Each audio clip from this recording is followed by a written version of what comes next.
Hello students, আমি রিমি মণ্ডল এবং তোমরা দেখছো র‍্যাঙ্ক আপ বাই রিমি।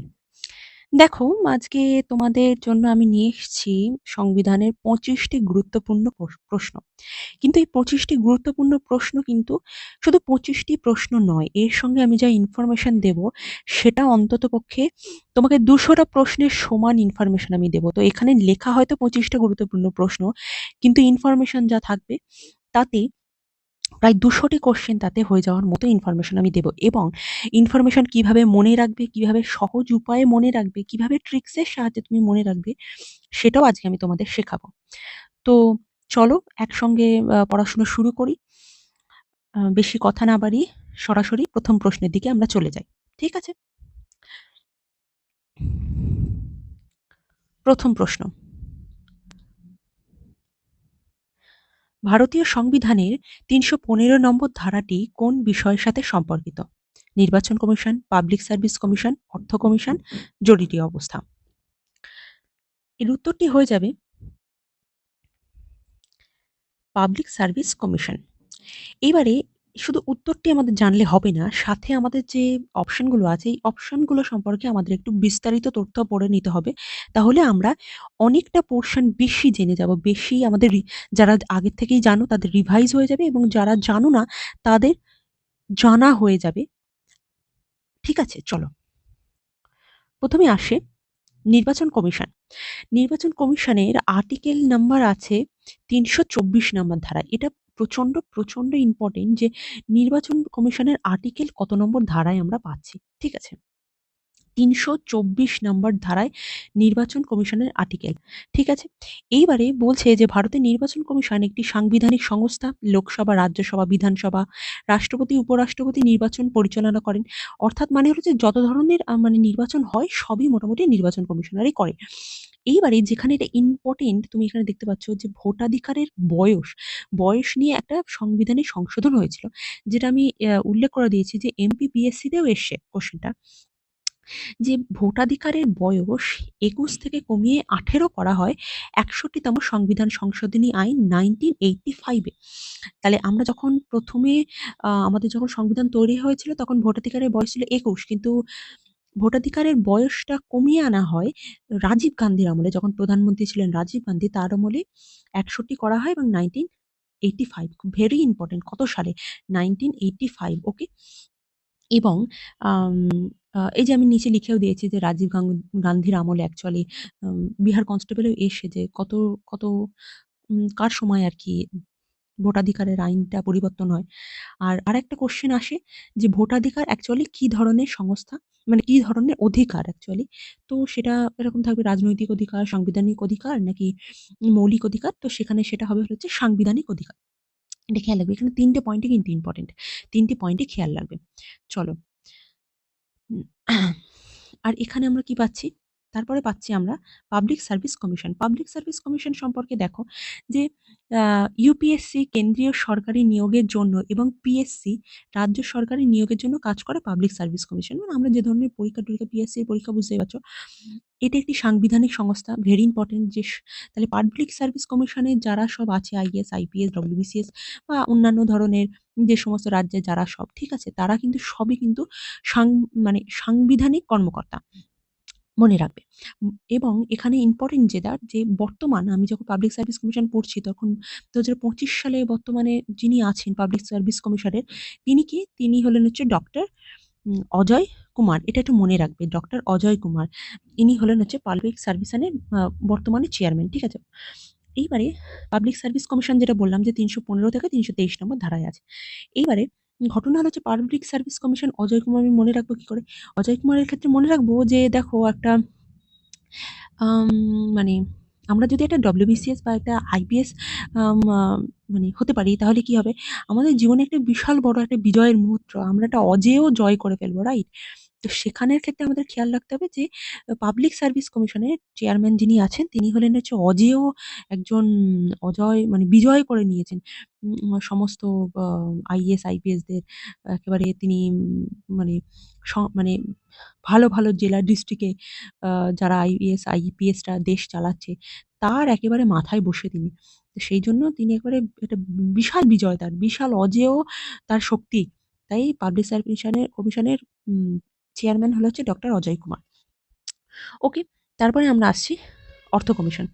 অর্থ কমিশন কি বলছে একটু দেখে নিই। অর্থ কমিশন বলছে, অর্থ কমিশন ভেরি ইম্পর্টেন্ট।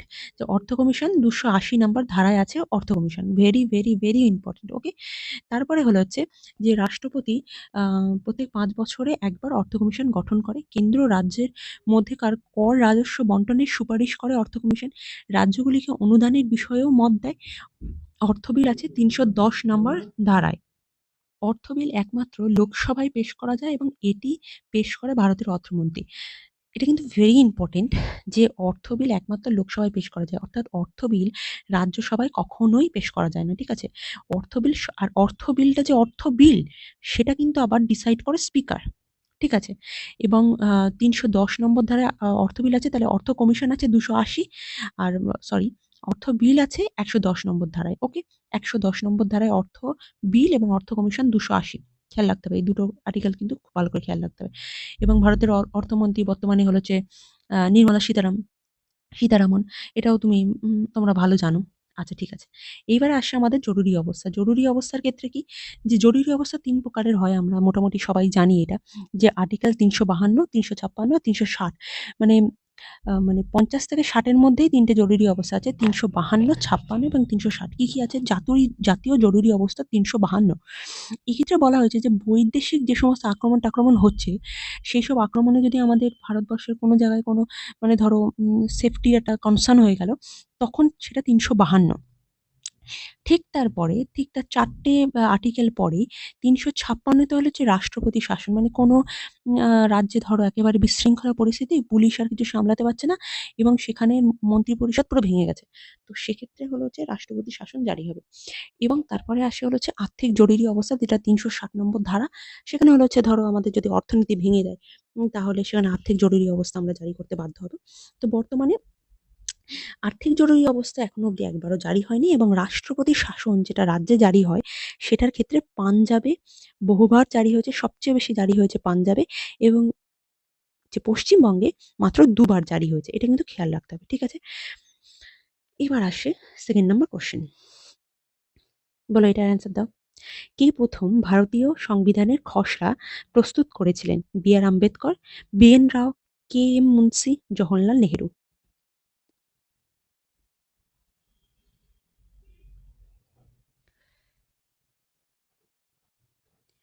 এর উত্তরটি হয়ে যাবে ডক্টর বি আর আম্বেদকর। অর্থাৎ আমরা মোটামুটি জানি যে বি আর আম্বেদকর আপনার মানে খসড়া কমিটির প্রধান ছিলেন। তো আমরা নিচে দেখে নিই কি লেখা আছে। বলছে ভারতীয় সংবিধানের ক সংবিধান প্রণয়নের জন্য খসড়া কমিটি গঠন করা হয় গণপরিষদ দ্বারা। কত খ্রিস্টাব্দে? ২৯ আগস্ট ১৯৪৭ খ্রিস্টাব্দে। মানে হলো হচ্ছে আমরা ১৫ই আগস্ট স্বাধীনতা পাচ্ছি। তা তারপরে গণপরিষদ দ্বারা খসড়া কমিটি গঠন করা হচ্ছে, সেটা হলো ২৯শে আগস্ট। ঠিক আছে? এই কমিটির সভাপতি ছিল ডক্টর বি আর আম্বেদকর। খসড়া কমিটি সংবিধানের খসড়া প্রস্তুত করে এবং তা 4th নভেম্বর 1947 তারিখে গণপরিষদের কাছে জমা দেয় এবং দীর্ঘ আলোচনা ও সংশোধনের পর 26শে নভেম্বর 1949 তারিখে ভারতের সংবিধান গৃহীত হয় এবং কার্যকারী হয় 26শে জানুয়ারি 1950। মানে সোজা কথা হলো হচ্ছে যে খসড়া কমিটি যেটা, সেটা গঠন করা হচ্ছে 29শে আগস্ট ১৯৪৭ সালে। ঠিক মানে স্বাধীনতার কিছুদিন পর ২৯শে আগস্ট, ঠিক আছে? তারপরে এই খসড়া কমিটি মোটামুটি আইন-টাইন সব বানাচ্ছে। বানিয়ে তার যে ফাইনাল ড্রাফট যেটা, সেটা সে গণপরিষদের কাছে জমা দিচ্ছে ২৬শে নভেম্বর 1949। এইজন্য ২৬শে নভেম্বর 1949 কে আমরা বলি সংবিধান দিবস, ২৬শে নভেম্বর।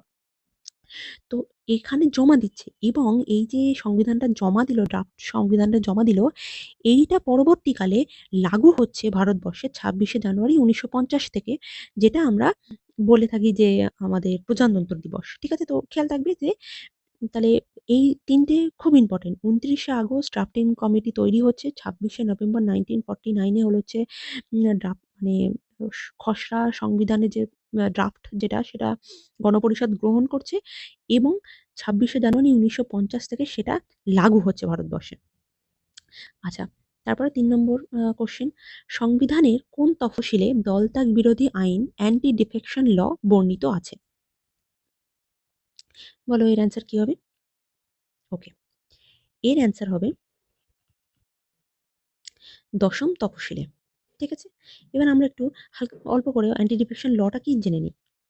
দেখো, দলত্যাগ বিরোধী আইন প্রবর্তিত হয় রাজীব গান্ধীর সময়ে ১৯৯৫ সালের ৫২তম সংবিধান সংশোধন আইন দ্বারা তার নেতৃত্বাধীন সরকার এই আইন চালু করে। মানে দলত্যাগ বিরোধী আইন হলো যে তুমি হঠাৎ করে মন্ত্রিত্ব পদ থাকাকালীন অন্য দলে গিয়ে যেতে পারবে না। ঠিক আছে? এই যে হঠাৎ মানে এর আগে কি হতো, মন্ত্রীরা হঠাৎ করে মন্ত্রিত্ব থাকাকালীন অন্য দলে চলে যেত। তো এটা আর করা যাবে না। তোমাকে মন্ত্রিত্ব পদ ছেড়ে দিয়ে তারপরে তুমি অন্য দলে যোগদান করতে পারবা। তো এইটার নামই হলো হচ্ছে অ্যান্টি ডিফেকশন ল বা দলত্যাগ বিরোধী আইন। খুব ইম্পোর্টেন্ট, দলত্যাগ বিরোধী আইন কার সময় হয় এবং কত সালে তা লাগু হয়? 1985, মানে 1985 এ তোমার ওই ২১ থেকে ১৮ টাও আমি পেলাম এবং ঠিক ওই রাজীব গান্ধীর আমলেই দলত্যাগ বিরোধী আইন 1985 এ আমি পেলাম। ঠিক আছে? আচ্ছা, নেক্সট কোয়েশ্চেন বলছে, সুপ্রিম কোর্ট কোন মামলার রায় ঘোষণা করে যে প্রস্তাবনা সংবিধানের অবিচ্ছেদ্য অংশ? কি হবে অ্যান্সার? ওকে, এর অ্যান্সারটা হবে কেশবানন্দ ভারতী মামলা। ওকে, চলো কেন হবে একটু দেখে নিই। বলছে যে কেশবানন্দ ভারতী মামলা খুব ইম্পর্টেন্ট। কেশবানন্দ ভারতী মামলার এই সালটা না মাঝে মধ্যে আসে, হ্যাঁ? একটু একটু মডারেট কোয়েশ্চেন হলে এই সালটা মাঝে মধ্যে দিয়ে দেয়। ১৯৭৩ সালে অ্যাকচুয়ালি কেশবানন্দ ভারতী মামলা করা হয়, মানে ফাইল হয়। এখানে বলছে যে সংবিধানের ইতিহাসে একটি ঐতিহাসিক মামলা। এই মামলায় সুপ্রিম কোর্ট মৌলিক কাঠামো তত্ত্ব প্রবর্তন করে। আদালত রায় দেয় যে সংবিধান সংশোধন করা যাবে কিন্তু সংবিধানের মৌলিক কাঠামো নষ্ট করা যাবে না। এই মামলায় সংসদের ক্ষমতার উপর সাংবিধানিক সীমা নির্ধারণ করা হয়। অর্থাৎ সংবিধান চেঞ্জ করা যায় কার দ্বারা? সংসদের, মানে উভয় সংসদের পারমিশন দ্বারা, রাইট? কিন্তু ঘটনা হলো হচ্ছে যে আ কেশবানন্দ ভারতী মামলা বলছে যে তুমি হঠাৎ করে আ সংবিধানের যে বেসিক স্ট্রাকচার যেটা, যে যেমন মৌলিক অধিকার এই সমস্ত জিনিস, এগুলোকে তুমি না চাইলেই তুমি পরিবর্তন করে দিতে পারবে না। তো সংবিধানের বেসিক স্ট্রাকচার সেটাকে অপরিবর্তিত রেখে তুমি তারপরে আইন-ফাইন প্রণয়ন করতে পারো, সেটা সংসদ তোমার দায়িত্ব। কিন্তু বেসিক স্ট্রাকচারকে নষ্ট করা যাবে না। কেশবানন্দ ভারতী মামলা 1973। ওকে, নেক্সট। আচ্ছা, কিওয়ার্ডটা আমি এখানে বলে দিয়েছি, basic structure, 1973 constitution amendment limit, মানে সীমাবদ্ধতা, মানে সংবিধান সংশোধনের সীমাবদ্ধতা এখানে প্রয়োগ করা হয় এই মামলা দিয়ে। আচ্ছা, তারপরে ৫ নম্বর কোয়েশ্চেন কি বলা হচ্ছে? যে ভারতের অ্যাটর্নি জেনারেলকে নিযুক্ত করেন কে? প্রধানমন্ত্রী, ভারতের প্রধান বিচারপতি, রাষ্ট্রপতি, আইনমন্ত্রী। আচ্ছা, এখানের অ্যান্সারটা হয়ে যাবে ভারতের রাষ্ট্রপতি। এবার দেখি যে এই সম্পর্কে আমরা কি জানতে পারছি। বলছে যে অ্যাটর্নি জেনারেল ৭৬ নম্বর ধারায় আছে, ভারতের সর্বোচ্চ আইন কর্মকর্তা এবং কেন্দ্র সরকারের প্রধান আইনি উপদেষ্টা। এই এই পদে বর্তমানে আর ভেঙ্কটরামানি দায়িত্ব পালন করছেন। মানে এখানে দুটো জিনিস তুমি মনে রাখবা খুব ভালো করে। একটা হলো হচ্ছে যে অ্যাটর্নি জেনারেল যিনি আছেন তিনি কিন্তু কেন্দ্র সরকারের লয়ার, সোজা কথা। কেন্দ্র সরকার যদি কোনো ঝামেলায় পড়ে, কোনো রাজ্যের সঙ্গে তার যদি ঝামেলা বাধে, তো কেন্দ্র সরকারের পক্ষ থেকে যে ব্যক্তি অ্যাকচুয়ালি কাজ করবেন, মানে যে লয়ার কাজ করবে তিনি হলেন অ্যাটর্নি জেনারেল। ঠিক আছে? এবং এই অ্যাটর্নি জেনারেল রাষ্ট্রপতি দ্বারা নিযুক্ত হয় এবং যতদিন অবধি রাষ্ট্রপতির মনে হয় ওনাকে রাখা যাবে ততদিন অবধি রাখেন। আর নয়তো মানে রাষ্ট্রপতির ইচ্ছার উপরে উনার পদ বহাল থাকে। ঠিক আছে? এবং ঠিক তেমনভাবেই আ রাজ্যের জন্যেও এরকম একটা অ্যাডভোকেট আছে। তার নাম হলো হচ্ছে অ্যাডভোকেট জেনারেল। ঠিক আছে? এবং এই রাজ্যের অ্যাডভোকেট জেনারেলকে নিযুক্ত করেন হলে হচ্ছে রাজ্যপাল। যেমন অ্যাটর্নি জেনারেলকে রাষ্ট্রপতি করছে, ঠিক সেম পদমর্যাদা, সেম ভ্যালু রাজ্যের ক্ষেত্রে আ অ্যাডভোকেট জেনারেল এবং তাকে নিযুক্ত করবেন রাজ্যপাল। আর অ্যাডভোকেট জেনারেল কততে আছে? অ্যাডভোকেট জেনারেল আছে 165 নম্বর আর্টিকেলে। ঠিক আছে? 165 নম্বর আর্টিকেলে হলো হচ্ছে আ অ্যাডভোকেট জেনারেল। ওকে? মনে থাকবে যেন, এটা কিন্তু মনে থাকে যেন। ঠিক যেমনভাবে কেন্দ্র চলবে, ঠিক তেমনভাবে রাজ্য চলবে। এই ক্ষেত্রে। এবং বর্তমানে যিনি আছেন আমাদের তিনি হলেন হচ্ছে ভেঙ্কটরামানি জি আছেন আমাদের অ্যাটর্নি জেনারেল। এটা কিন্তু মনে রাখবে। অ্যাটর্নি জেনারেল আর ভেঙ্কটরামানি। ওকে? আচ্ছা, আর অ্যাটর্নি জেনারেল সরকারকে আইনি পরামর্শ দেন এবং সুপ্রিম কোর্ট সহ সকল আদালতে সরকারের পক্ষ থেকে মামলা পরিচালনা করেন, যা বললাম। আচ্ছা, এরপরে ৬ নম্বর, জাতীয় জরুরি অবস্থার সময় মৌলিক অধিকার স্থগিত রাখার ক্ষমতা কার হাতে ন্যস্ত? এর অ্যান্সারটা হয়ে যাবে রাষ্ট্রপতি। কেন রাষ্ট্রপতি? ব্যাপারটা হলো যে জাতীয় জরুরি অবস্থা যখন রাষ্ট্রপতি ঘোষণা করছে, সুতরাং জাতীয় জরুরি অবস্থায় যে সমস্ত মৌলিক অধিকার স্থগিত রাখার বিষয়গুলো হতে পারে, সেইগুলোও রাষ্ট্রপতি অ্যানাউন্স করবে। ঠিক আছে? এবং ৩৫৯ নম্বর ধারা অনুযায়ী, এই যে এটা খুব ইম্পোর্টেন্ট, ২০ এবং ২১ নম্বর ধারা যেটা আছে আমাদের, সেই দুটো ধারা কিন্তু কোনো রকমভাবে স্থগিত করা যায় না। নয়তো সমস্ত যত, যত সংবিধানের ধারা আছে সব স্থগিত হয়ে যাবে। সবই সাধারণ মানুষের কাছ থেকে সেসব অধিকার কেড়ে নেওয়া হবে। শুধু ২০ এবং ২১ নম্বর ধারা কোনো রকমভাবে বন্ধ করা যাবে না। মানে মানুষের কাছ থেকে কেড়ে নেওয়া যাবে না সেই দুটো ধারার অধিকার। হলো। এরপরে আসছে নেক্সট কোয়েশ্চেন, ৭ নম্বর কোয়েশ্চেন। বলছে সংবিধানের কত নম্বর ধারা অনুযায়ী রাষ্ট্রপতিকে ইমপিচমেন্ট করা যায়? ইমপিচমেন্ট মানে হচ্ছে বরখাস্ত করা যায় বা পদচ্যুত করা যায়। কত নম্বর ধারা অনুযায়ী? ওকে। এর অ্যান্সারটা হলো ৬১ নম্বর ধারা অনুযায়ী। মানে রাষ্ট্রপতি যদি কোনো রকমভাবে করাপ্টেড হয়ে পড়ে, তাহলে রাষ্ট্রপতিকে তো কোনো রকমভাবে বরখাস্ত করা হবে না। তো সংসদ, এক্ষেত্রে সংসদ খুবই একটা গুরুত্বপূর্ণ ভূমিকা পালন করে। অর্থাৎ সংসদে যেকোনো কক্ষে যেকোনো মন্ত্রী আরকি তোমার রাষ্ট্রপতি যে করাপ্টেড হোক বা যাই হোক, রাষ্ট্রপতি কোনো অন্যায় হোক সেটা উত্থাপন করতে পারবে। ঠিক আছে? এবং এই যে আমি রাষ্ট্রপতির, মানে রাষ্ট্রপতি যে কোনো করাপশন এর সঙ্গে যুক্ত বা ইত্যাদির সঙ্গে যুক্ত, এটার জন্য এই এই এই জিনিসটা উত্থাপনের জন্যই কমপক্ষে মোট সদস্যের যেকোনো ধরো লোকসভায় উত্থাপিত করা হবে। তো সেক্ষেত্রে পুরো লোকসভার ১/৪ লোকের ১ম এ সমর্থন দরকার যে হ্যাঁ, এই জিনিসটা আমরা লোকসভায় উত্থাপন করব। সেটা রাজ্যসভার ক্ষেত্রেও সেম। তারপরে হলো এবং ১৪ দিন আগে তাকে নোটিশ দিতে হবে যে আমরা মানে আপনার বিরুদ্ধে ইমপিচমেন্ট হবে। আপনি আ মানে রাষ্ট্রপতি ভবন ছেড়ে চলে যেতে হবে আপনাকে, ১৪ দিনে তাকে একটা নোটিশ দিতে হবে। এবং ধরো কথাটা উত্থাপিত হলো। এরপরে উভয় কক্ষে ২/৩ যদি আ মানে আ ২/৩ যে সাংসদ আছে তারা যদি মেনে নেয় যে হ্যাঁ, রাষ্ট্রপতির কোনো বোধহয় দোষ সত্যিই আছে, তাহলে রাষ্ট্রপতিকে ইমপিচমেন্ট করা হবে। উভয় কক্ষের ২/৩ সংখ্যাগরিষ্ঠতা। হিউজ একটা নাম্বার। তো সেখানে দাঁড়িয়ে তাহলে রাষ্ট্রপতি ইমপিচমেন্ট হয়ে যাবে। এবং এবারে যেটা আরেকটা বিষয়, যে সুপ্রিম কোর্ট এবং হাইকোর্টের যে সমস্ত বিচারপতি আছে সংসদ দ্বারা, তাদেরকেও অ্যাকচুয়ালি তোমার করা হয়, ইমপিচমেন্ট করা হয়। তো সেক্ষেত্রে আর্টিকেলটা ইম্পোর্টেন্ট, ১২৪ এবং ২১৭ নম্বর ধারা অনুযায়ী। ঠিক আছে? এটা একটু খেয়াল রাখতে হবে যে সুপ্রিম কোর্টের ১২৪ দেখো ১২৪ নম্বর ধারায় কিন্তু supreme court already itself belong করে।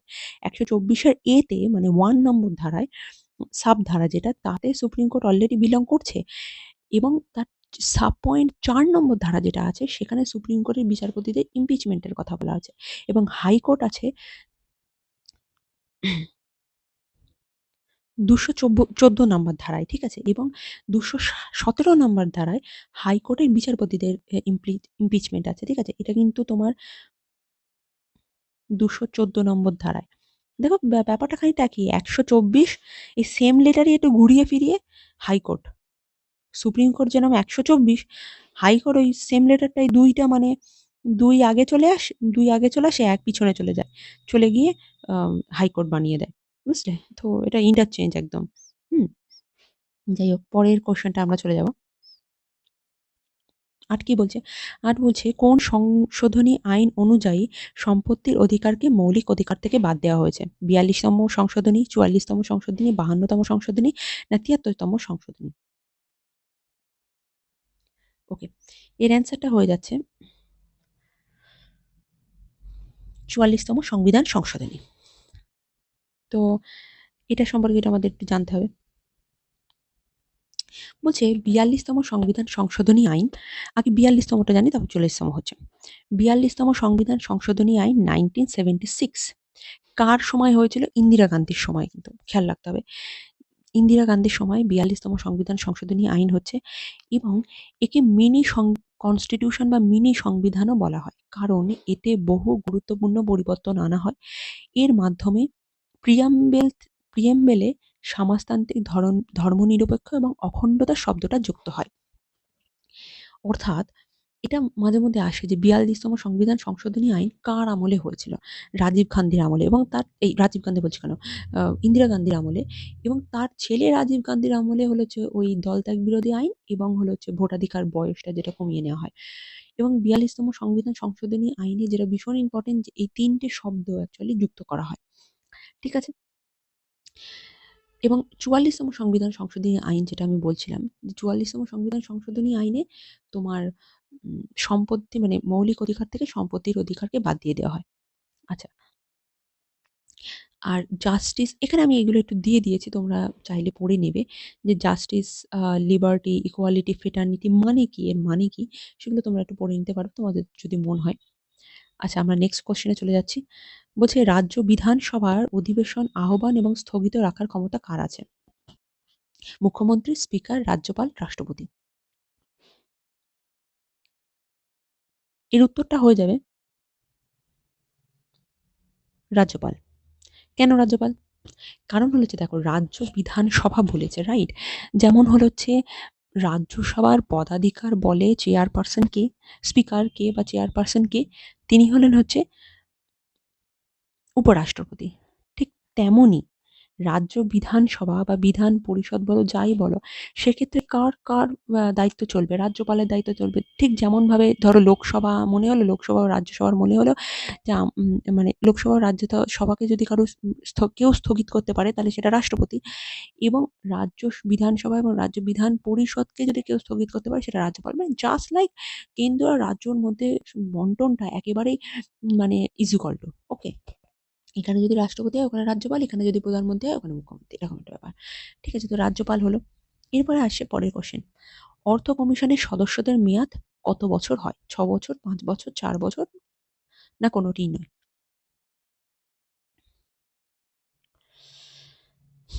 এর অ্যান্সারটা হলো যে ৫ বছর। এবারে দেখো যে অর্থ কমিশন যেটা আমি আগেই বললাম, অর্থ কমিশন আছে ২৮০ নম্বর ধারায়, আর অর্থ বিল আমরা পেলাম ১১০ নম্বর ধারায়, এবং ওখানে বলে দিয়েছিলাম যে অর্থ বিল শুধুমাত্র লোকসভায় উত্থাপন করা যেতে পারে। এবারে অর্থ কমিশন যে গঠন করছে সে হলো হচ্ছে রাষ্ট্রপতি। ঠিক আছে? এবং একটা মানে ৫ বছর অন্তর, অন্তর মানে একটা সরকারের নির্বাচন হয় আর অর্থ কমিশন গঠন হয়। সরকারের নির্বাচন হয় আর অর্থ কমিশন গঠন হয়। গঠন করে কে? রাষ্ট্রপতি। এটা কিন্তু খুব ভুল হয়। যে মনে হয় যে অনেকের মনে হয় যে অর্থ কমিশন বোধহয় ৬ বছরের জন্য হয়। যেরকম রাজ্যসভা ৬ বছর অন্তর, অন্তর মানে লোকজন অবসর গ্রহণ করে।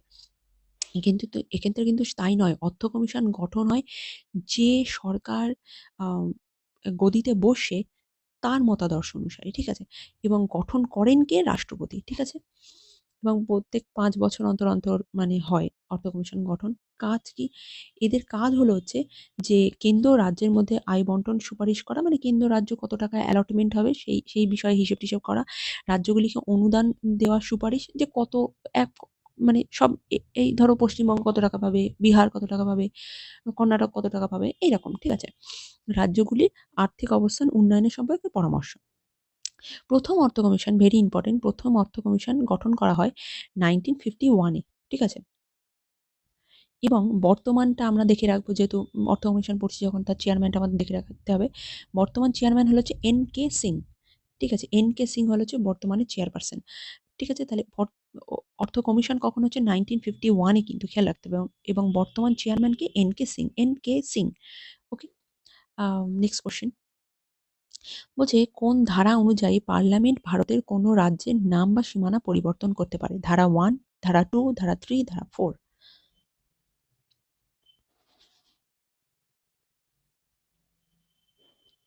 এর অ্যান্সারটা হয়ে যাবে ধারা নাম্বার 3। মানে ব্যাপারটা কি, যে ধারা নাম্বার 1 এ আমাদের কি পাচ্ছি? এটা একটু কঠিন হয়ে যাবে রাজ্যের যে সমস্ত পরীক্ষার্থী তাদের জন্য, বাট কেন্দ্রের জন্য এটা ইম্পোর্টেন্ট। এটা ব্যাপারটা কি, যে ১ নম্বর যে ধারাটা আছে আমাদের, সেক্ষেত্রে হলো হচ্ছে সেই ধারাটায় কি আছে, যে আমরা একটা ইউনিয়ন এবং ভারত মানে রাষ্ট্রসংঘের সমূহ ঠিক আছে? এবং আমাদের যে সমস্ত রাজ্যগুলো আছে তাদের নাম-টাম পরিচয়। ধারা ২ এ কি আছে যে কোনো অঞ্চল যদি আমরা যোগ করতে চাই আমাদের নিজেদের দেশের সাথে, সেটা হচ্ছে ধারা নাম্বার ২ এবং ধারা নাম্বার ৩ হলো হচ্ছে যে কোনো রাজ্যের নাম বা সীমানা পরিবর্তন করতে হবে, সেক্ষেত্রে ধারা নাম্বার ৩। ঠিক আছে? তারপরে আসে আ ১২ নম্বর কোয়েশ্চেন। কোন কমিটি পঞ্চায়েত রাজ ব্যবস্থার জন্য দ্বিস্তর বিশিষ্ট কাঠামোর সুপারিশ করেছিল? Balwant Rai Mehta committee, Ashok Mehta committee, Singhvi committee নাকি জি.ভি. রাও কমিটি? আচ্ছা, এর অ্যান্সারটা হয়ে যাবে অশোক মেহতা কমিটি। এবার একটু দেখি এই যে অশোক মেহতা কমিটি ইনি অ্যাকচুয়ালি 1977 এ ওনার যে রিপোর্ট তা পেশ করেন এবং এখানে বলেন যে গ্রাম পঞ্চায়েত অ্যাকচুয়ালি ত্রিস্তর হওয়া উচিত। মানে গ্রাম পঞ্চায়েতের কনসেপ্টটা কেন আসে? গ্রাম পঞ্চায়েতের কনসেপ্ট ১ম দিয়েছিল কিন্তু মহাত্মা গান্ধী। ঠিক আছে? কিন্তু ঘটনা হলো গ্রাম পঞ্চায়েতের কনসেপ্টটা আসছেই এই কারণে। কারণ হচ্ছে দেখো গ্রাম পঞ্চায়েতের উপরে কি আছে? গ্রাম পঞ্চায়েতের উপরে একেবারে আমাদের প্রধান এই মুখ্যমন্ত্রী-টন্ত্রী এরা সব আছে। এবার সাধারণ মানুষ সে কি বারে মুখ্যমন্ত্রীর কাছে গিয়ে অ্যাপয়েন্টমেন্ট করতে হবে যে আমার গ্রামে জল আসছে না। আমি কি মুখ্যমন্ত্রীর কাছে অ্যাপয়েন্টমেন্ট করতে হবে? তাহলে আমার একটা লোকাল সেলফ গভর্নমেন্ট দরকার। যার কাছে গিয়ে আমি জিনিসটা জানাতে পারবো। জিনিসটা যদি ওভার কিছু হয় তখন গিয়ে সেটা পঞ্চায়েত থেকে মুখ্যমন্ত্রীর কাছে যাবে। তো সেই কারণে আরকি পঞ্চায়েত ব্যবস্থাটাকে অ্যাকচুয়ালি আনা হয় যাতে গ্রাউন্ড লেভেলে সরকারকে নামিয়ে আনা যায়। ঠিক আছে? তো পঞ্চায়েত আ মানে পঞ্চায়েত কমিটির অ্যাকচুয়ালি পঞ্চায়েত যেটা সেক্ষেত্রে অশোক মেহতা কমিটি ৩ টে স্তরের অ্যাকচুয়ালি কথা বলেন। ১ম এ হলো হচ্ছে গ্রাম্য স্তর যেটা হচ্ছে গ্রাম পঞ্চায়েত, মধ্যস্তর, পঞ্চায়েত সমিতি বা ব্লক পঞ্চায়েত এবং জেলা স্তরে হলো জেলা পরিষদ। ঠিক আছে? তাহলে গ্রাম পঞ্চায়েতের ৩ টে স্তর কিন্তু গ্রাম পঞ্চায়েত, পঞ্চায়েত সমিতি, জেলা পরিষদ। খেয়াল থাকবে তো? এই ৩ টে স্তর কিন্তু মোটামুটি ভালো করে খেয়াল রাখবা যে গ্রাম পঞ্চায়েত, পঞ্চায়েত সমিতি, জেলা পরিষদ। ঠিক আছে? এরপরে আসে যে সংবিধানের ভিত্তি যেটা, সেটা হচ্ছে ৭৩তম সংবিধান সংশোধনী আইন 1993 তে আ তোমার পঞ্চায়েতকে অ্যাকচুয়ালি আইনগতভাবে ইন্ট্রোডিউস করা হয়। ঠিক আছে? তাহলে কততম সংবিধান সংশোধনী? 73তম সংবিধান সংশোধনী আইন 1992 ভেরি ইম্পোর্টেন্ট ১৯৯২ সালের দিকে ৭৩তম সংবিধান সংশোধনী আইন অনুসারে পঞ্চায়েত আসে। আচ্ছা, তারপরে হলো হচ্ছে রাষ্ট্রপতির আম দাঁড়াও, রাষ্ট্রপতির ক্ষমা প্রদর্শনের ক্ষমতা পার্ডনিং পাওয়ার কত নম্বর ধারায় বর্ণিত হয়েছে? ওকে, এর অ্যান্সারটা হয়ে যাবে ধারা নাম্বার ৭২।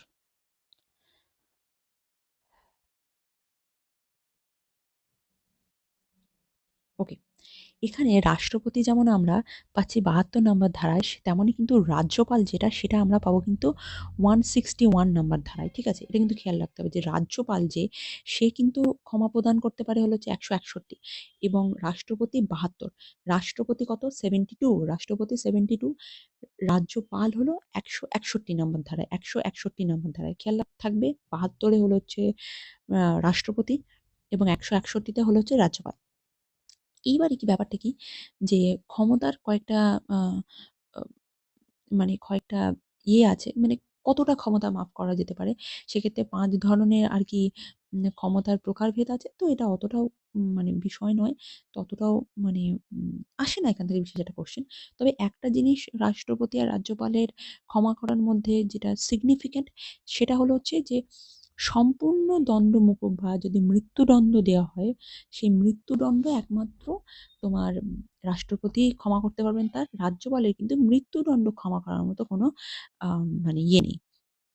আ ক্ষমতা নেই। যেটা পার্ডন, যেটা ১ নম্বর পার্ডন। মৃত্যুদণ্ড ক্ষমা করার মতো পাওয়ার নেই। আচ্ছা, তারপরে হলো হচ্ছে ১৪ নম্বর বলছে যে সংবিধানের কোন অংশকে ভারতের ম্যাগনা কার্টা বলা হয়? অংশ ২ নাগরিকত্ব, অংশ ৩ মৌলিক অধিকার, অংশ ৪ নির্দেশাত্মক নীতি নাকি অংশ ৯ পঞ্চায়েত?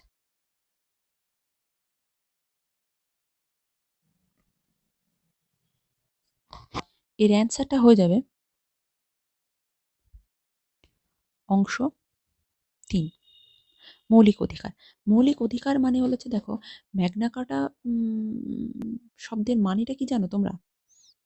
ম্যাগনা কার্টার অ্যাকচুয়ালি মানেটা হলো হচ্ছে গ্রেট চার্টার বা মহান সনদ এবং এর আসল বক্তব্যটাই হচ্ছে যে যার মূল কথা যেটা সেটা হচ্ছে রাজা সহ কেউই আইনের ঊর্ধ্বে নয়। ঠিক আছে? আইনের ঊর্ধ্বে কেউ নয়। এটাই হলো ম্যাগনা কার্টার অ্যাকচুয়ালি হচ্ছে আসল মিনিং। ঠিক আছে? তো যাই হোক এর এর আমাদের ভারতের সংবিধানের মৌলিক অধিকার যেটা ৩ নম্বর পার্টে আছে সেটা কিন্তু হচ্ছে ম্যাগনা কার্টার মানে ম্যাগনা কার্টা তাকে বলা হয়। মানে এতটাই একটা মানে এটা মানুষকে এতটাই বেশি স্বাধীনতা দিয়েছে মৌলিক অধিকার সেই কারণে। আচ্ছা, এরপরে হচ্ছে ১৫ নম্বর ভারতের কন্টিনজেন্সি ফান্ড বা আপৎকালীন তহবিল কার অধীনে থাকে? কি হবে এর অ্যান্সার?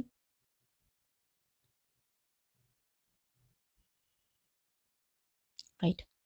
ভারতের রাষ্ট্রপতির অধীনে থাকে। এবারে ব্যাপারটা কি বলতো কন্টিনজেন্সি ফান্ড আর কনসলিডেটেড ফান্ড এই দু ধরনের ধরনের অ্যাকচুয়ালি ফান্ড হয়। কন আগে আমরা কনসলিডেটেড ফান্ড অফ ইন্ডিয়া বলি। কনসলিডেটেড ফান্ড অফ ইন্ডিয়া হলো হচ্ছে আগে কত নম্বর অনুচ্ছেদে দুটো আছে আগে দেখি। কনসলিডেটেড ফান্ড যেটা সেটা আছে তোমার ২৬৬ নাম্বার ধারায় এবং কন্টিনজেন্সি সেটা আছে ২৬৭ নাম্বার ধারায়।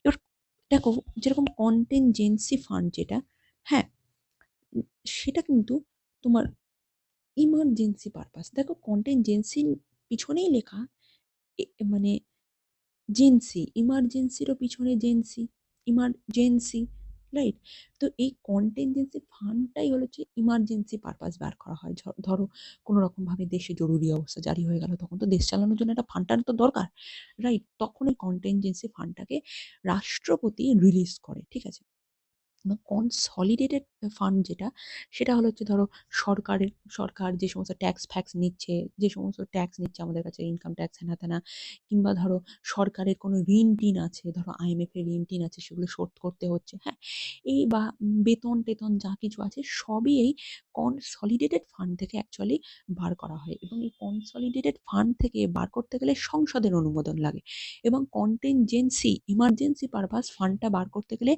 রাষ্ট্রপতির অনুমতি লাগবে ঠিক আছে তাহলে কিন্তু গুলালে চলবে না কনসলিডেটেড ফান্ডে কিন্তু আমাদের সংসদের প্রয়োজন লাগবে অনুমতির প্রয়োজন এবং কন্টিনজেন্সি তে আমাদের লাগবে রাষ্ট্রপতি এবং কনসলিডেটেড ২৬৬ কন্টিনজেন্সি ২৬৭ ওকে ২৬ নম্বর ধারা কি বলছে এই ২৬ নম্বর কোশ্চেন কি বলছে রাজ্যসভার সদস্যগণ কার দ্বারা নির্বাচিত হয় জনগণ সরাসরি বিধানসভার নির্বাচিত সদস্যগণ লোকসভার সদস্যগণ বিধান পরিষদের সদস্যগণ রাজ্যসভা বলেছে কিন্তু হ্যাঁ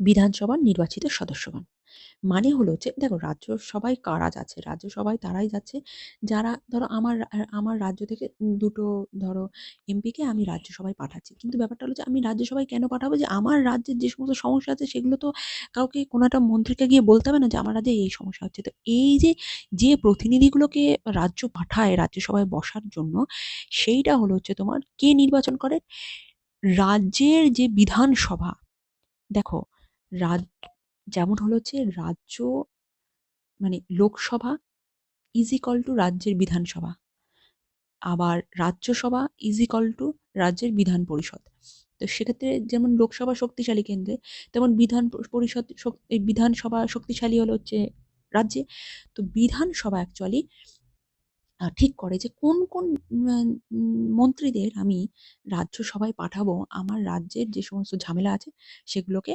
আম, মানে মানে সংসদের কাছে তুলে ধরার জন্য। ঠিক আছে? এবং রাজ্যসভায় জানো তুমি যে ১২ জন সদস্যকে মনোনীত করতে পারে রাষ্ট্রপতি। এটা কিন্তু খেয়াল রাখবে যে রাজ্যসভায় ১২ জন সদস্যকে মনোনীত করতে পারে রাষ্ট্রপতি। ওকে? নেক্সট কোয়েশ্চেন বলছে ভারতের সংবিধানে এক নাগরিকত্ব সিঙ্গল সিটিজেনশিপ কোন দেশের অনুকরণে তৈরি মানে নেওয়া হয়েছে?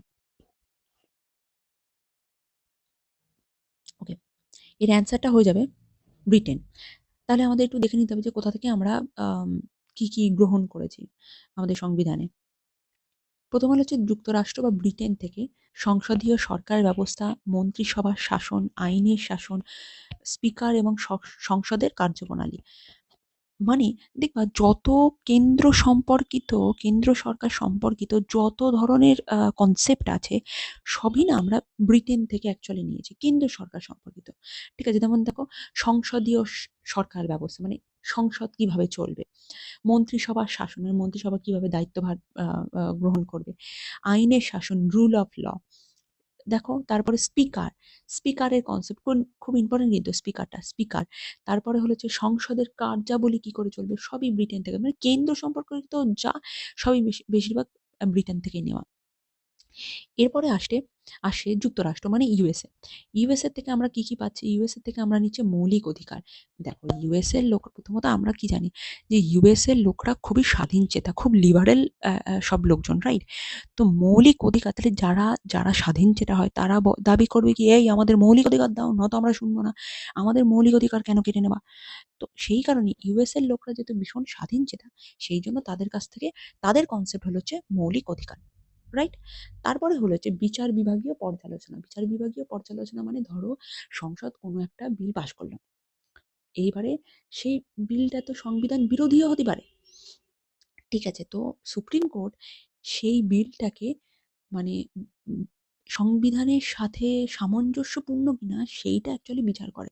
তাই তার নাম হলো হচ্ছে বিচার বিভাগীয় পর্যালোচনা। ঠিক আছে? তাহলে এটাও দেখো লিবারেশনের মধ্যে মানে এটা স্বাধীনচেতা মনোভাবের মধ্যেই আছে যে আমাকে তুমি ভুলভাল কোনো আইন চাপিয়ে দিতে পারো না।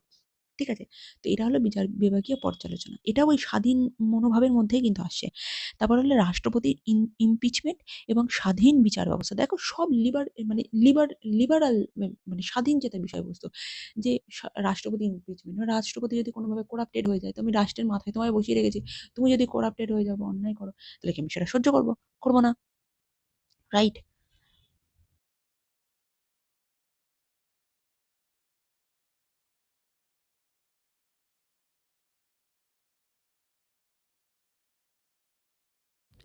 এরপর আসে আয়ারল্যান্ড, ডিপিএসপি অর্থাৎ নির্দেশাত্মক নীতি, রাষ্ট্রপতির নির্বাচন পদ্ধতি, রাজ্যসভার মনোনয়ন। এখানে ডিপিএসপি মানে তোমরা সবাই জানো যে উম, যেগুলো সংবিধান কেন্দ্র এবং রাজ্যকে মানে আহ, কিছু পরামর্শ দেয় যে এগুলো তুমি করতে পারো, তাহলে এগুলো তোমার রাজ্যের জন্য বা দেশের জন্য উন্নতিকর জিনিসপত্র হবে। ঠিক আছে? তো এখানে একটা জিনিস খেয়াল রাখতে হবে, মৌলিক অধিকার যদি ক্ষুণ্ণ হয় তাহলে তুমি সুপ্রিম কোর্টে গিয়ে বা হাইকোর্টে গিয়ে তার আপিল করতে পারো, কিন্তু ডিপিএসপি যদি কোনোভাবে ক্ষুণ্ণ হয় তাহলে কিন্তু সেটা নিয়ে তুমি আপিল করতে পারো না, অর্থাৎ ডিপিএসপি নিয়ে তুমি কোনো জায়গায় আপিল করতে পারবে না। ঠিক আছে? ডিপিএসপি নন জাস্টিসেবল। ঠিক আছে? এরপর আসে কানাডার হলো হচ্ছে ফেডারেল কাঠামো, অবশিষ্ট ক্ষমতা কেন্দ্রের হাতে এবং শক্তিশালী কেন্দ্র। ঠিক আছে? মানে ব্যাপারটা হলো যে এই তিনটে জিনিসই মনে রাখতে হবে যে কানাডার ফেডারেল সিস্টেমটা খুব খুব খুব ইম্পর্টেন্ট। ঠিক আছে? এই যে ফেডারেল সিস্টেম, এটা কিন্তু কানাডার ক্ষেত্রে ভীষণ ইম্পর্টেন্ট, অনেক পরীক্ষায় আসে। তারপর হচ্ছে অস্ট্রেলিয়া, সমবায় ফেডারেলিজম, সমকালীন তালিকা, যৌথ অধিবেশন। সমকালীন তালিকা মানে হলো হচ্ছে কনকারেন্ট লিস্ট, মানে আমাদের তিন ধরনের লিস্ট হয়, একটা হলো হচ্ছে কেন্দ্রের লিস্ট, একটা হলো হচ্ছে রাজ্যের লিস্ট, আর একটা হলো হচ্ছে যৌথ তালিকা বা সমকালীন তালিকা বা সমাবর্ত তালিকা বা কনকারেন্ট লিস্ট। ঠিক আছে? তো এই মানে কেন্দ্রের কাছে কিছু জিনিস থাকে, কিছু আইন থাকে, রাজ্য কিছু জায়গায় আইন প্রয়োগ করতে পারে, আর কিছু জায়গায় কেন্দ্র রাজ্য উভয়েই আইন প্রয়োগ করে। ঠিক আছে? তো যৌথ তালিকার মধ্যে যেমন ধরো তোমার বন পড়ে, বনভূমি। ঠিক আছে? তারপরে শিক্ষা ব্যবস্থা, ধরো তোমার সিলেবাসে কতটা কি থাকবে, কি বিষয়ে কতটা রাখা হবে, সেটা কেন্দ্র রাজ্য দুজনে মিলে ঠিক করে। তো বন, শিক্ষা এগুলো কিন্তু সব যৌথ তালিকার মধ্যে পড়ে। তো তালিকাটা আমরা অস্ট্রেলিয়া থেকে নিচ্ছি। ওকে? ফ্রান্সে হলো হচ্ছে স্বাধীনতা, সাম্য এবং ভ্রাতৃত্ব। অ্যাকচুয়ালি স্বাধীনতা, সাম্য, ভ্রাতৃত্ব এই বিষয়টা এসে অ্যাকচুয়ালি ফ্রেঞ্চ রেভলিউশন থেকে। ফ্রেঞ্চ রেভলিউশনের সময় এই তিনটে বিষয়ের কথা মানে এই তিনটে শব্দ খুব গুরুত্বপূর্ণ হয়ে ওঠে। তো সেইখান থেকেই এই কনসেপ্ট যে স্বাধীনতা, সাম্য এবং ভ্রাতৃত্ব, যেটা আমরা কনস্টিটিউশনে নিয়েছি। তারপরে জার্মানির হলো হচ্ছে জরুরি অবস্থা। ঠিক আছে?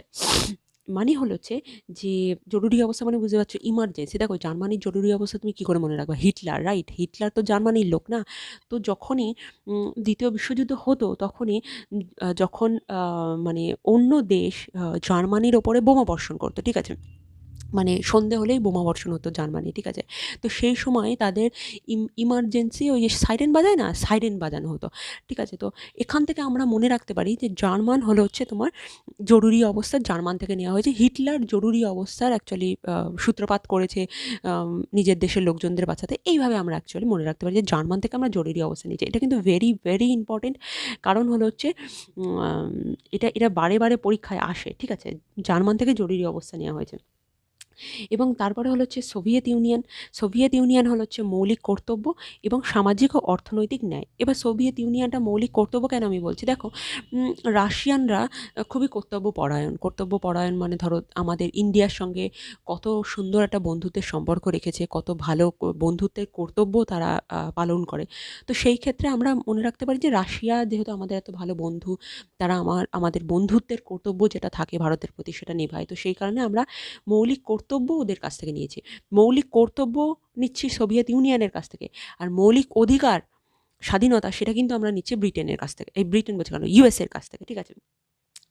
আর হলো যে এর মধ্যে একটা জিনিসের লেখা হয়নি আমার, সেটা হলো যে পঞ্চবার্ষিকী পরিকল্পনা যেটা, সেটাও কিন্তু আমাদের সোভিয়েত ইউনিয়ন থেকে নেওয়া।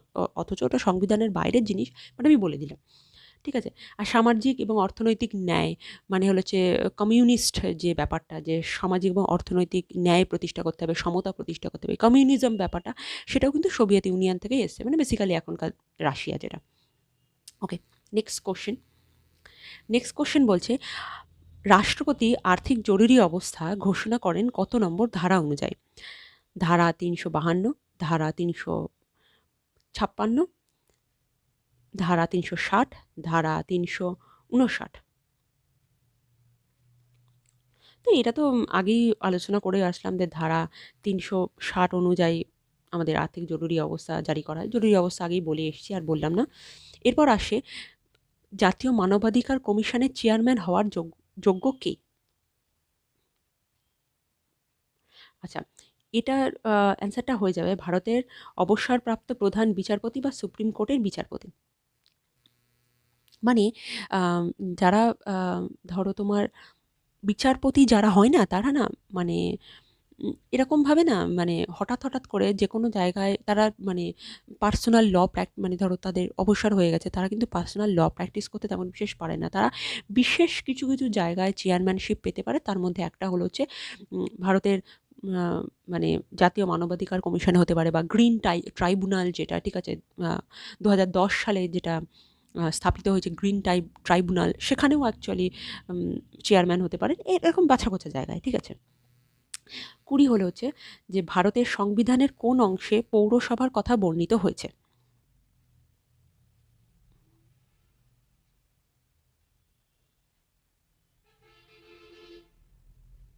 এটার অ্যান্সারটা হলো ৯ এর বি। ওকে, তো আমি খানিকক্ষণ আগেই পৌরসভা এবং পঞ্চায়েতের কথা বলে এসেছি, সেটা আমি আর তেমন বিস্তারিত কিছু বললাম না। এরপর হলো হচ্ছে ক্যাবিনেট মিশনের প্রস্তাবে গণপরিষদের মোট সদস্য সংখ্যা কত নির্ধারিত ছিল?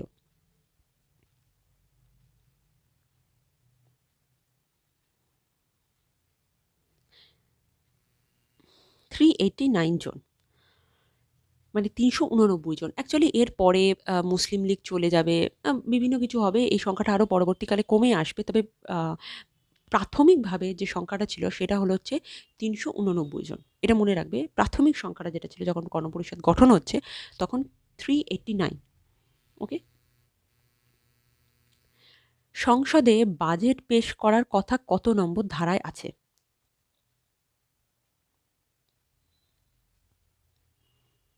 আমি কিন্তু বাজেট পেশ করার কথা বলেছি, অ্যানুয়াল ফাইন্যান্সিয়াল স্টেটমেন্ট। ভালো করে কোশ্চেনটা ভালো করে দেখো।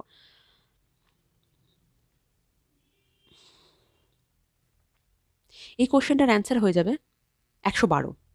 মানে এখানে আমি তাহলে দুটো ধারা আমি এখানে পেয়েছি। একটা ধারা আমি পেয়েছি ১১০, যেটা আমি আগে পড়ে আসলাম। ১১০-এ আমি পাচ্ছি অর্থ বিল, ঠিক আছে?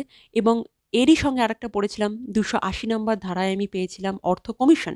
আর এখানে আমি পেলাম বাজেট, যেটা পেশ করা হয়, যেটা নির্মলা সীতারামন এখন পেশ করে না বাজেট, তো সেটা হলো হচ্ছে এই 112 নম্বর ধারায় অ্যাকচুয়ালি বাজেটটা পেশ করা সম্ভব।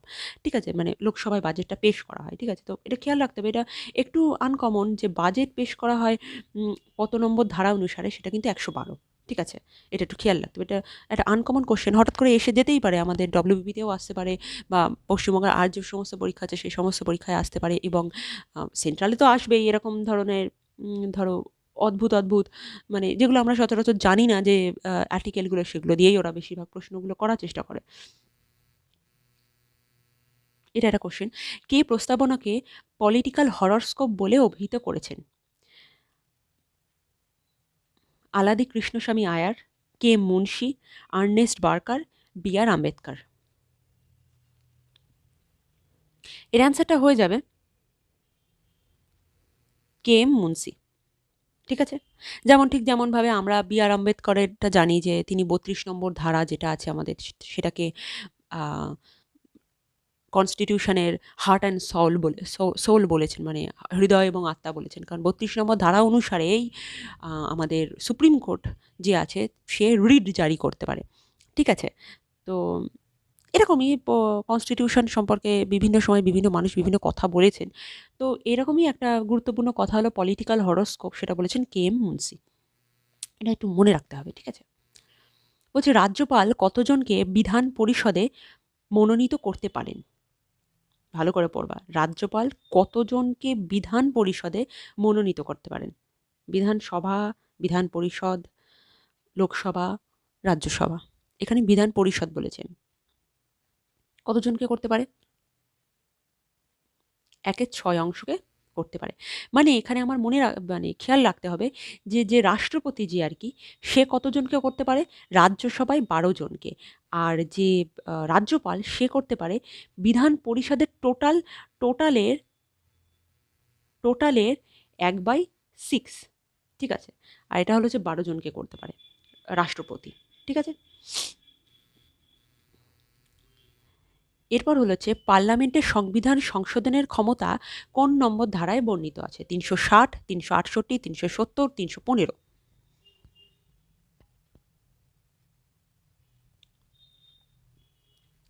তাহলে কি হবে? 368 এ আছে। ঠিক আছে? 368 নম্বর ধারায় আছে। এবার ঘটনাটা কি, যে আমি এখানে আরো বেশ কিছু জিনিস কিন্তু পেয়েছি। 360 নম্বর ধারায় যেমন আমি ফাইন্যান্সিয়াল ইমার্জেন্সিটা পেয়েছিলাম। তারপরে 368 তে আমি সংবিধান সংশোধন করলাম। 315 নম্বর ধারায় কিন্তু আমি ইউপিএসসিও পেয়েছিলাম, রাইট?